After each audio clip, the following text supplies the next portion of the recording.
Hello and welcome to MDRC's first webcast. I'm Ginger Knox, a senior researcher at MDRC. Over the next 5 minutes, I'll be presenting some important research findings. They answer a major question that's been asked ever since employment programs for welfare recipients were first introduced in the 1970s. The question is, how are children affected by welfare programs that aim to move their parents, mostly single mothers, into work? To answer this question, my colleagues and I, both within and outside of MDRC, have looked at studies of 16 welfare and employment programs across the U.S. and Canada that were first implemented during the early 1990s. These studies included over 40,000 children and used the most credible and reliable research technique available, called random assignment, which you can learn more about on MDRC's website. In these studies, we followed up with children between 2 and 5 years after their parents participated in welfare employment programs. We asked parents and sometimes teachers about children's school performance, as well as their social and emotional development. In some cases, we also gave children a test of their cognitive skills. Our overarching finding is that in many, but not all cases, children were affected when their mothers participated in welfare and employment programs. But what is most interesting is that the effects are very different depending on the type of welfare program and on the age of the child. Now I'd like to explain the specific findings, and I'll use some charts to help. The welfare employment programs we studied succeeded in increasing the number of single mothers who were working, but they used 3 very different strategies to do so.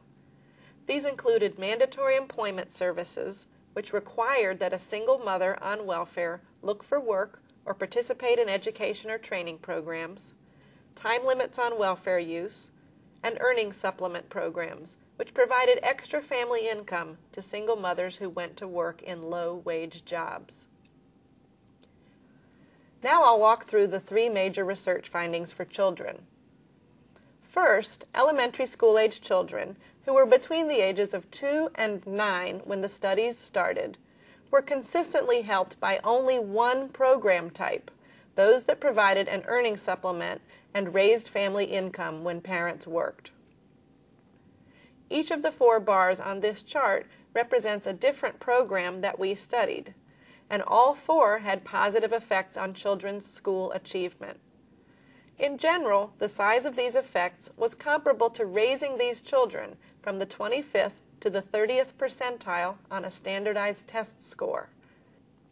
This may not seem large, but it does show that increasing income when single moms go to work can actually help low-income children do better in school in the early elementary years. Second, when parents participated in welfare employment programs that did not increase family income, we did not see these same positive effects for children. In both the mandatory programs and the time-limited welfare programs, we saw few effects, either positive or negative, on elementary school-age children. Third, unlike the findings for younger children, the findings for adolescents were similar no matter what type of program we were studying.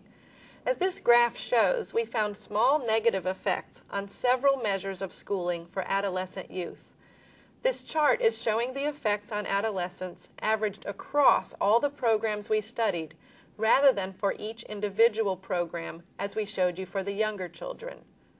For example, the first bar shows an increase in the percentage of adolescents who performed below average in school, and the third bar shows an increase in their chances of repeating a grade.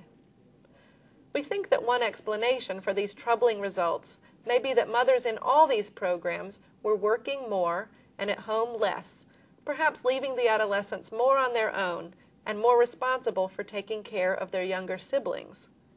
This could, in turn, put pressure on their own school performance.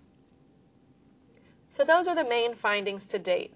Positive effects for elementary school-age children when programs raised the income of working parents, few effects from programs that did not raise family income, and for adolescents, negative impacts on some school outcomes regardless of the welfare reform strategy. I'd like to close by thanking the many states, localities, and low-income families who participated in these studies, the U.S. Department of Health and Human Services, who conceived of these children's studies and helped pay for them, and the Packard, W.T. Grant, and MacArthur Foundations, who supported the analysis I talked about here. Of course, this is not the whole story about the effects of welfare reform on children. Please check the Next Generation page of MDRC's website for more information. We'll be posting new findings as they become available. Thank you very much.